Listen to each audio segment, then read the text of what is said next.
ஜோதிட பதிவில் ராகு கேது. ராகு தசை 18 வருஷம், கேது தசை 7 வருஷங்க. ஓகே, ரெண்டுமே நிழல் கிரகம்தான். இதை தான் விஷயம். ராகு தசைன்றது ஒரு 2 கிலோமீட்டர் அகலமான ஒரு நதி மாதிரி.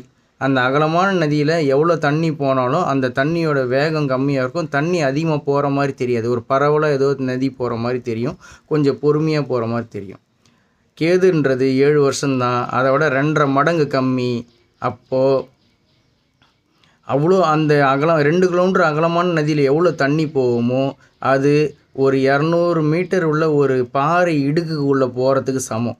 அப்போது அங்கே என்ன நடக்கும்? அதோட ஃபோர்ஸ் அதிகமாக இருக்கும், அதோட ஆழம் அதிகமாக இருக்கும், அந்த இடுக்கோட ஆழம் அதிகமாக இருக்கும், அது வழியாக போகிற மாதிரி. இதுதான் கேது தசை நடக்கும்போது நிறைய பேருக்கு அந்த தசையோட வீரியம் அதிகமாக தெரியும். ராகு தசை 18 வருஷன்றதுனால கஷ்டம் தெரியும், ஆனால் ரொம்ப ஸ்லோவாக தெரியும்.